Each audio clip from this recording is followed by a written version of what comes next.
동기중앙교회에서 있었던 일은 절대 아니고요. 절대 아니고 어떤 교회에서 선생님하고 주일학교 학생이 이렇게 앉아가지고 성경 공부를 하고 있는 거예요. 목사님이 보니까 너무 예쁘고 또 기특하고, 그래서 지나가시다가 그 아이한테 아무개야, 너 여리고성을 누가 무너뜨렸느냐 그렇게 물었어요. 그랬더니 이 아이가 깜짝 놀라가지고 목사님 내가 안 그랬어요 그러는 거예요. 이 아이가 깜짝 놀라가지고 그렇게 말하니까요, 선생님이 그 아이를 거들면서 목사님 얘가 참 정직한 애니까요, 얘가 안 그랬다면 아마 다른 애가 그랬을 거예요. 그렇게 대답하더랍니다. 목사님이 얼마나 기가 막혔겠어요. 그래서 초등 부장님한테 집사님 도대체 이 일을 어떻게 정리하면 좋겠습니까? 그랬더니 초등 부장님이 하시는 말씀이 우리 교회 애들이 그랬을 테니까 교회가 책임져야 하지 않겠습니까? 그러더랍니다. 제가 여러분들한테 묻겠습니다. 여리고는 누가 무너뜨렸습니까? 정확하게 말씀하세요. 누가 무너뜨렸어요? 하나님이 무너뜨리셨죠? 신명기 1장 28절 그리고 3장 5절에 보면은요, 여리고의 성곽이 하늘에 닿았고 문과 빗장이 있어서 크고 견고했다고 그래요. 고고학자들의 연구에 따르면은요, 여리고 성은 내성하고 외성 이렇게 두 겹으로 되어져 있는 성이었고요. 외성은 한 1.8m 정도, 그리 높지 않은 성이었고요. 내성은 4m에서 5m. 특별히 중요한 요새는 높이가 한 7m 정도 되는 곳도 있었다고 그래요. 그리고 이제 성곽 꼭대기가요 굉장히 넓어가지고 마차 두 대가 이렇게 서로 지나갈 정도로 그렇게 높았다고 그래요. 마차 한 대가 지나가려고 하면 적어도 한 2m 정도 공간이 필요하겠죠. 그럼 두 대면은 한 4m 정도, 성 꼭대기가 그렇게 4m 정도의 폭이 되고, 그렇다면 밑에는 한 5m나 6m 정도 그렇게 되겠죠. 굉장히 견고한 성입니다. 그리고 이 여리고 성 안에 살았던 사람들이 누구냐면 아낙 자손들입니다. 아낙 자손은 기골이 장대한 거인들의 후손이죠. 그 12명의 정탐꾼들이 정탐하고 돌아와가지고 그곳에 아낙 자손이 사는데, 보니까 그들이 얼마나 큰지 우리가 꼭 메뚜기 같이 느껴졌다, 그렇게 말했던 그 아낙 자손들이 바로 이 여리고 성에 살고 있었던 겁니다. 결국 이 여리고 성은 난공불락의 견고한 성이었고요. 모세가 죽은 후에 여호수아를 중심으로 해서 이스라엘 백성들이 요단강을 마른 땅같이 이제 건넜지만은 약속의 땅을 밟은 그 감격이 채 가시기도 전에 여리고 성이 그들 앞에 골리앗처럼 딱 버티고 있었던 겁니다. 오늘 본문 1절에 여리고는 굳게 닫혔고 출입하는 자가 없더라 그랬습니다. 이 여리고는 가나안 땅으로 들어가는 관문입니다. 이 여리고를 통과하지 아니하고는 가나안 땅에 들어갈 수가 없습니다. 그런데 그 문이 굳게 닫힌 겁니다. 굳게 닫혀진 여리고의 성문, 이것은 단순히 문이 닫힌 것이라기보다는 이스라엘의 희망이 닫혀진 것을 상징적으로 보여주고 있습니다. 하늘을 찌르는 듯한 성곽, 그리고 굳게 닫혀있는 성문을 이스라엘 백성들이 바라보면서 무슨 생각이 들었겠습니까? 이야, 이거 도저히 불가능하겠구나. 옛날 10명의 정탐꾼들이 했던 말이 맞았었구나. 우리도 여기 와서 서보니까 정말 꼭 메뚜기 같이 느껴지는구나. 그런 생각을 했을 것입니다. 사랑하는 성도 여러분, 혹시 성문이 굳게 닫혀진 여리고 앞에 서 있는 것 같은 그런 막막함이 느껴지는 분 계십니까? 오래 생각하지 않아도 척 보는 순간에 이건 불가능하겠구나, 그런 생각이 드시는 분 계십니까? 그런데 문제는요, 이런 생각이 들었다고 하더라도 다시 방향을 돌이켜서 왔던 길로 돌아갈 수가 없습니다. 왜요? 이스라엘 백성들이 거기 오면서 길을 잘 닦고 그리고 요단강에다가 다리를 잘 건설해 놓고 그리고 건너왔던 게 아니죠. 하나님께서 요단강물을 기적처럼 갈라지게 하시고 마른 땅같이 요단강을 건너왔습니다. 그리고는 지금은 다시 그 물이 흐르기 시작해가지고 범람하고 있기 때문입니다. 돌아갈래야 돌아갈 퇴로가 막혀버린 겁니다. 또 앞으로 갈래니 앞에도 꽉 여리고성이 막고 서 있는 거예요. 이럴 때를 우리가 진퇴양난이라 그렇게 말하지 않습니까? 이럴 수도 저럴 수도 없는 그런 상황이 되어버린 겁니다. 그래서 이스라엘 백성들이 어떻게 했습니까? 함께 모여가지고 야 우리 통성 기도하자, 함께 여리고성 무너지게 해달라고 기도하자 그랬습니까? 여러분, 기도도요 무슨 가능성이 어느 정도 보여야 기도를 할 수가 있습니다. 전혀 도저히 앞이 막막하고 무슨 아무것도 어떻게 할 수 없을 때는 뭐라고 기도하겠습니까? 이스라엘 백성들이 정말 너무나 막막한 그 현실 앞에서 기도할 수도 없고 그야말로 넋이 빠져가지고 가만히 있었던 겁니다. 누구도 이렇게 해보자 저렇게 해보자 말하는 사람도 없었습니다. 그 상황에서 뭘 어떻게 도저히 할 수가 없었던 거예요. 그래서 가만히 있었는데 그 무거운 침묵을 깨고 하나님께서 이스라엘 백성들에게 찾아오셨습니다. 언제나 이럴 수도 저럴 수도 없을 때 하나님께서 그의 택한 백성들을 찾아오십니다. 그리고 하나님께서 새 길을 열어주십니다. 여러분, 이걸 믿으시기를 바랍니다. 절망의 깊은 늪에 빠져있던 이스라엘 백성들에게 주신 하나님의 말씀이 뭡니까? 오늘 보면 여호수아 6장 2절입니다. 여러분, 한 같이 봉독하겠습니다. 시작. 여호와께서 여호수아에게 이르시되 몽사들을 내 손에 넘겨 주었으니. 아멘. 여기 보세요. 여호와께서 여호수아에게 이르시되 보라. 누구가요?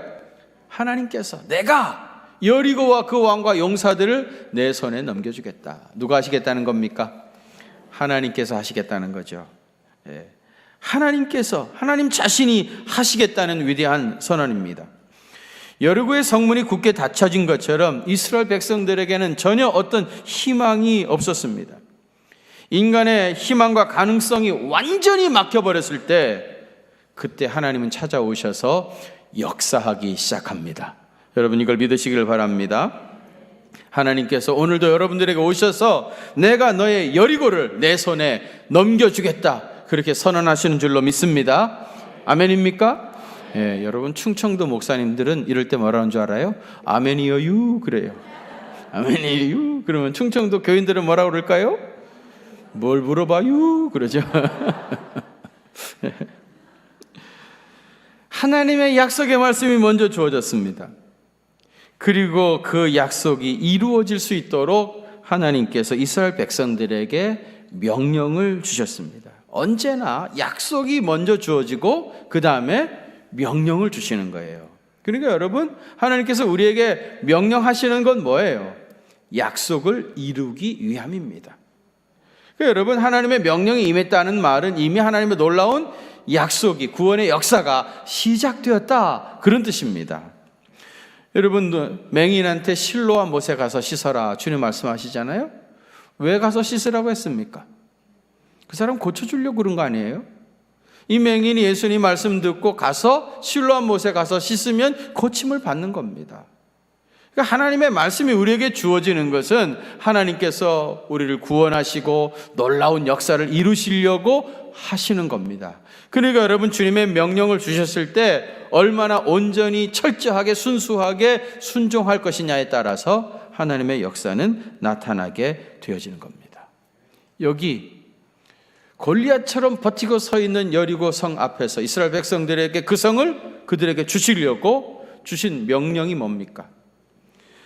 제사장 7은 양각 나팔을 들고 앞장서 가면서 나팔을 불어대고, 그 다음에 제사장들은 법궤를 메고 그 뒤를 따르고, 이스라엘 백성들은 그 뒤를 줄을 지어서 따르는 겁니다. 그리고 하루에 한 바퀴, 맨 마지막 제7일에는 7바퀴를 도라는 거죠.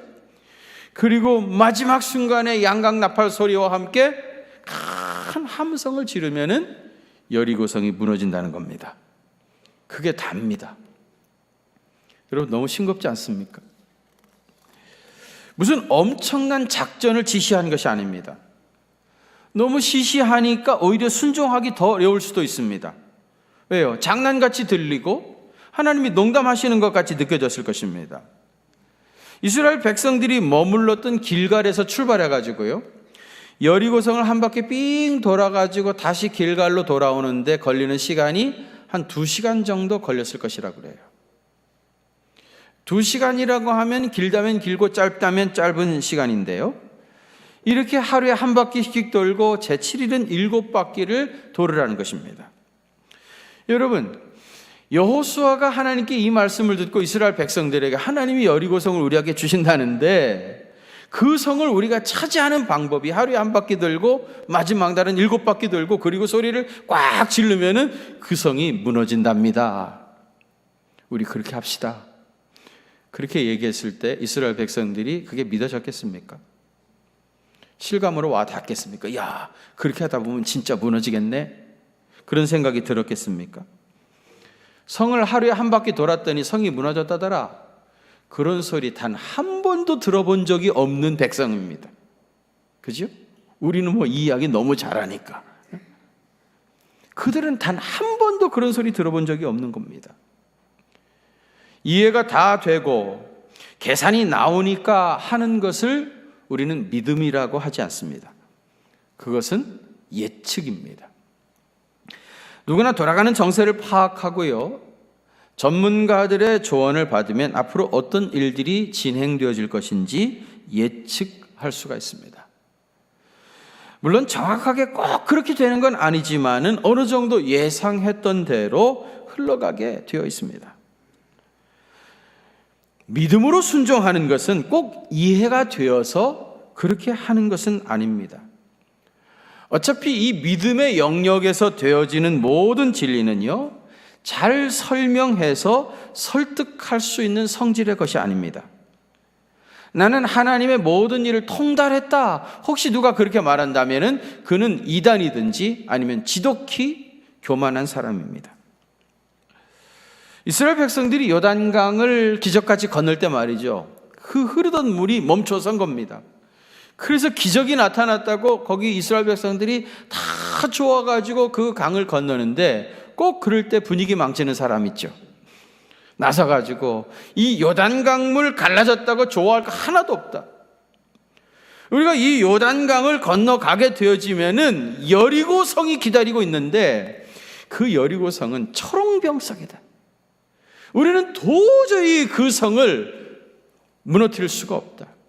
그러면 우리는 앞으로 갈 수도 없고 뒤로 다시 돌아올 수도 없는데 뭐가 좋다고 너희들은 지금 이렇게 좋아가지고 그러느냐?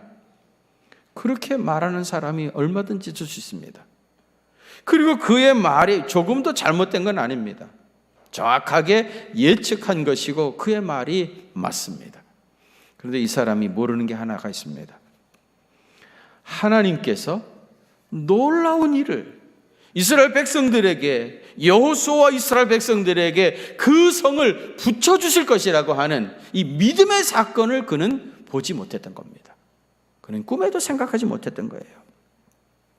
누구도 예측하지 못했던 하나님의 말씀이 이스라엘 백성들에게 주어졌고요, 이스라엘 백성들은 어찌할 수도 없었기 때문에 여리고성을 하루에 한 바퀴씩 돌았습니다.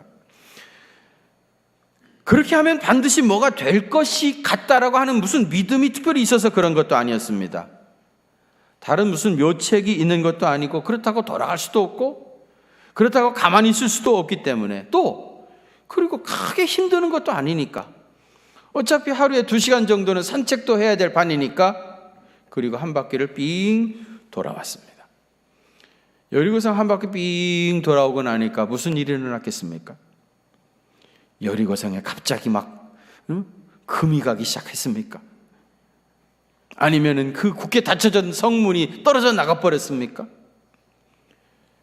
많은 사람들이 줄을 지어가지고 돌아왔기 때문에 먼지만 뽀얗게 일어난 겁니다. 그리고 그것도 얼마 지나니까 조용해졌습니다.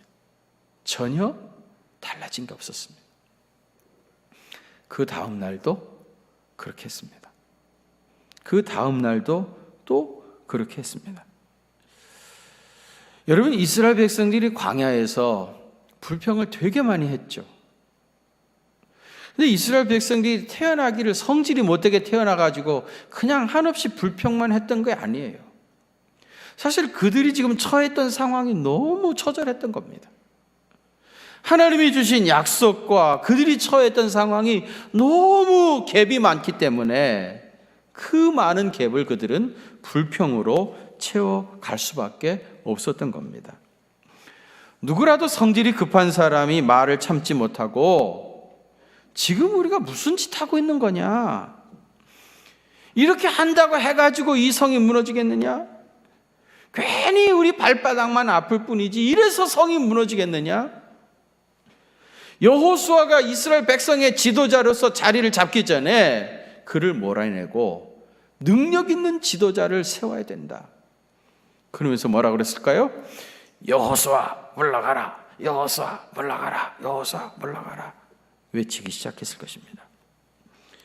우리는 여리고 성이 무너진 사건을 알기도 너무 잘 알기 때문에 오늘 우리 본문이 놀랍지도 또 이 사건이 대수롭지도 않게 느껴지지만은 사실 이스라엘 백성이 처했던 상황은 바로 그런 상황이었던 겁니다. 오늘은 여리고의 성문이 닫혀 있는 것과 같이 절망의 시대를 살아가는 사람들이 어떤 희망을 붙잡고 살고자 애쓰지만은 문이 닫혀져 버려가지고 도저히 어떻게 할 수 없는 그런 상황에 빠져 있는 우리들이 구체적으로 어떻게 해야 우리의 여리고가 무너지고 우리 앞에 대적이 물러가는 그런 역사가 나타나게 되는지 본문 말씀을 통해서 몇 가지로 정리해서 말씀드리겠습니다. 첫 번째로 구원의 역사를 실제로 경험하기 원하신다면 마지막까지 철저하게 순종해야 합니다. 어떻게 해야 된다고요? 그냥 순종하는 게 아니고요. 마지막까지 철저하게 순종해야 됩니다. 여러분, 순종이 어렵다는 것은요, 지속적으로 끝까지 순종하기가 어렵기 때문입니다. 여리고 성이 무너질 때까지 이스라엘 백성들은 그때까지 기다렸어야 했고요, 마지막 순간까지 순종해야 했던 겁니다. 하루에 한 바퀴씩 6일 동안 6바퀴, 그리고 제 7일날 7바퀴, 토탈 몇 바퀴입니까? 13바퀴죠. 13바퀴를 완전히 다 돌을 때까지 변한 건 하나도 없었습니다. 그래도 끝까지 순종해 가야 역사를 경험하는 겁니다. 그리고 하나님이 하라는 대로 그대로 해야 역사가 나타나는 거죠. 어떤 사람이 제 7일날 7바퀴 돌려면 너무 힘들지 않겠냐. 그러니까 6일 동안 하루에 2바퀴씩 돌아두고 미리미리 유비무한 미리미리 돌아두고 그리고 마지막 날 홀가분하게 한 바퀴만 돌면 어차피 13바퀴만 다 돌면 되는 거 아니냐. 만일에 그랬다면은 그 성은 무너지지 않습니다. 끝까지 철저하게 하나님이 하라는 대로 해야 합니다. 여러분, 한번 순종하기로 작정하셨다고 하면 끝까지 순종하시길 바랍니다. 그래야 하나님의 놀라운 역사를 경험할 수 있습니다. 아람 나라의 군대 장관 나아만 말입니다. 이 사람이 나병에 걸려가지고 엘리사 선생님을 찾아왔잖아요. 엘리사가 뭐라 그럽니까? 요단강에 가가지고 7번 내 몸을 씻으라 그랬어요. 이 사람이 만일에 몸을 씻으면서 한 3번까지는 삼세판이라고 생각하고 씻었는데 4번째쯤 씻으려고 생각하니까 속에서 막 부하가 일어나기 시작해요. 건방지게 내가 왔는데 한번 나와서 쳐다보지도 아니하고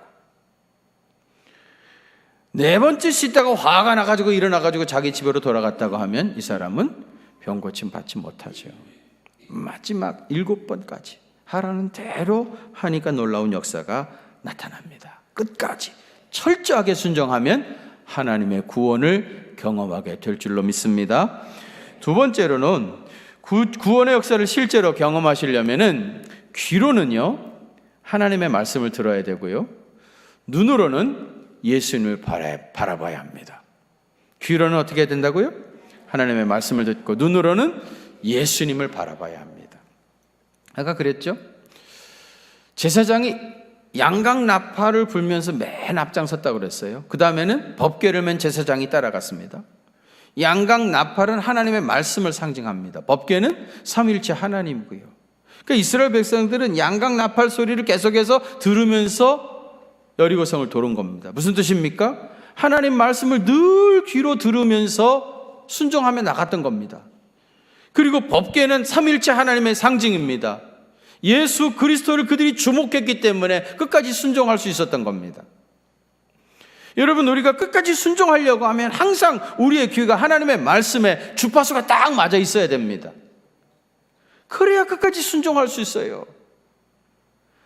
또 우리의 시선이 예수 그리스도에게 정확하게 고정이 되어 있어야 됩니다.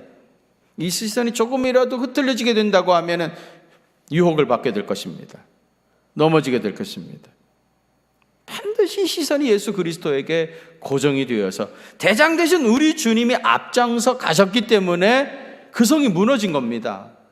사람들끼리 우리끼리 한번 여리고성을 돌아보자 의기투합해가지고 그 성을 돌았다고 해서 그 성이 무너진 게 아닙니다. 대장 되신 우리 주님이 앞장섰기 때문에 역사가 나타난 거예요.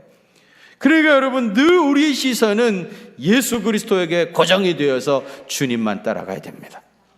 여러분, 귀는 하나님 말씀, 눈은 예수 그리스도에게 고정이 되어야 끝까지 순종할 수 있고, 그래야 구원의 역사를 실제로 체험하게 되어집니다.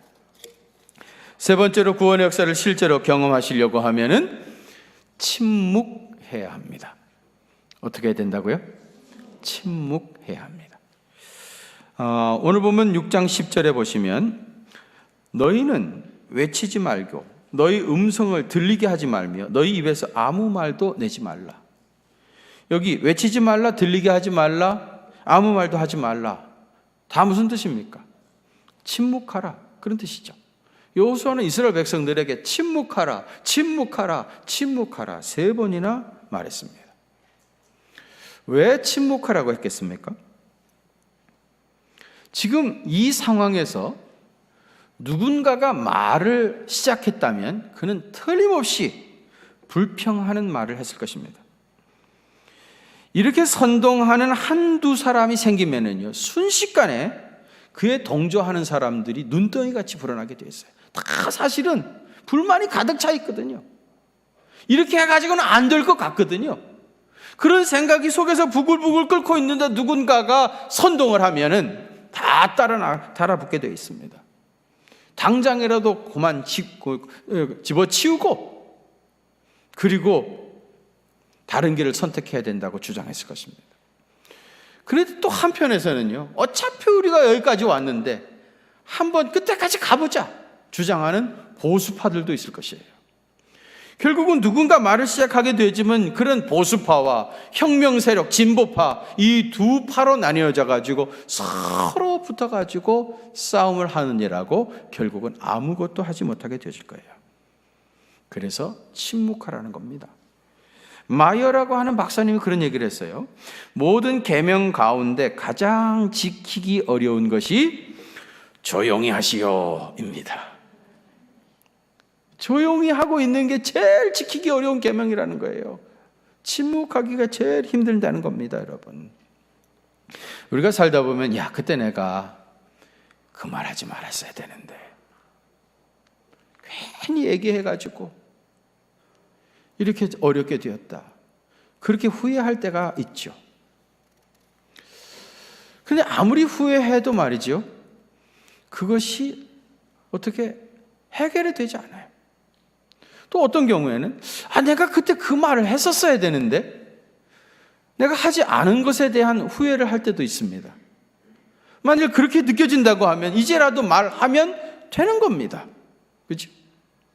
그때 내가 이 말을 못했는데 이 말을 해야겠습니다 하고 얘기하면 되는 거예요. 그러나 이미 해버린 말은 후회해도 지울 수가 없습니다. 여러분, 침묵해야 됩니다. 침묵해야 하나님의 음성을 들을 수가 있습니다. 토저라는 분이 이런 얘기했어요. 그리스도인의 경건 훈련 가운데 가장 중요한 것은 침묵 훈련이다. 왜냐하면 침묵을 배우지 않고는 하나님의 음성을 들을 수 없기 때문이다.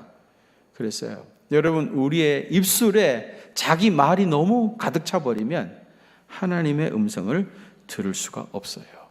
침묵하는 중에 내 마음을 그리스도로 충만하게 채워서 조용히 기다리고 있으면 세미하게 들려주시는 하나님의 음성을 들을 수가 있습니다. 여러분, 하나님의 음성 듣기를 원하십니까? 그러면 침묵하시기를 바랍니다. 그리고 조용히 기다리십시오. 주께서 말씀하셔요. 내가 말을 너무 많이 하면 하나님의 음성을 들을 수 없다는 것을 꼭 기억하시고 침묵하시기를 바랍니다. 마지막 네 번째로, 구원의 역사를 실제로 경험하기 원하신다면 하나님의 때를 기다려야 합니다. 어떻게 해야 된다고요? 하나님의 때를 기다려야 합니다. 여러분, 하나님이 역사하시는 때가 있습니다. 여호수아 경우는 7째 되는 날 7바퀴 다 돌고 나팔 소리와 함께 소리를 외쳐댈 때, 그때 하나님이 역사하시는 하나님의 때였습니다. 근데 여러분, 이 하나님의 때는요, 하나님만이 아십니다. 우리는 그 때를 알 수가 없습니다. 그리고 언제나 우리의 때와 하나님의 때가 다를 때가 너무 많습니다. 그래서 실망하기도 하고 낙심할 때도 있습니다. 그러나 하나님의 때를 끝까지 기다리시기를 바랍니다. 제가 호주에서 사역할 때요, 그때 취미로 낚시에 입문을 했습니다. 낚시. 제 유일한 취미 생활이 낚시입니다. 왜 제가 낚시를 하게 되었는가 하면은, 가만히 보니까 예수님의 제자들이 대부분 다 어부 출신이었습니다. 물고기를 잘 잡는 사람이 사람도 낚는 어부가 될 수 있는 거예요. 물고기도 못 잡는 사람이 어떻게 사람 낚는 어부가 되겠습니까? 그래서 내가 기본적으로 물고기부터 잡기 시작해야 되겠다 이렇게 생각하고 이제 낚시에 입문을 했어요. 그런데 낚시를 가려고 이제 날을 받아놓으면요, 며칠 전부터 이제 설레임이 있어요. 뭔가 큰 거를 잡아 올릴 수 있을 것과 같은 그런 설레임. 어쩌면은 낚시는 그런 설레임을 즐기는 오락인지 모르겠어요. 막상 가서 낚싯대를 던져보면은요, 안 뭅니다. 안 물어줍니다. 그게 쉽지가 않습니다. 어떻게 생각해보면 말이죠, 참 거기서 고기를 잡고 있겠다고 하는 것 자체가 참 우스운 이야기예요. 왜? 나는 물 밖에 있고, 물고기는 그 물 속에서, 거기에 자기 살던 고향입니다. 자기 동네입니다. 거기 사는 물고기를 물 밖에서 줄 하나 던져가지고 그거를 잡아 올리겠다고 하는 게 이게 될 일입니까? 제가 처음에는 뭘 잡아보려고 굉장히 노력을 많이 했습니다. 나름대로 배우기도 하고요, 장비도 바꿔보고요. 많은 실패를 경험한 후에 제가 깨달은 진리가 있습니다. 낚시는 물고기를 잡는 것이 아니고 물고기가 물어줄 때까지 기다리는 것이다. 그걸 깨달았어요. 사실 여러분, 물고기가 물어줄 때까지 기다릴 줄 모르는 사람은 낚시를 할 수가 없습니다. 끝까지 언젠가 물고기가 물어줄 거다, 그런 기대감을 가지고 기다리고 있으면요, 교양 있는 물고기가 나와서 물어주는 때가 있습니다. 눈치 있는 물고기가 알아서 빨리 한 마리 잡아가지고 집에 퇴근하시라고 물어줘요. 기다리면 때가 옵니다.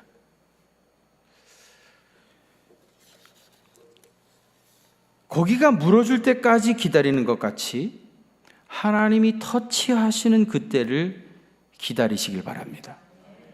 하나님이 작정하신 때가 있습니다.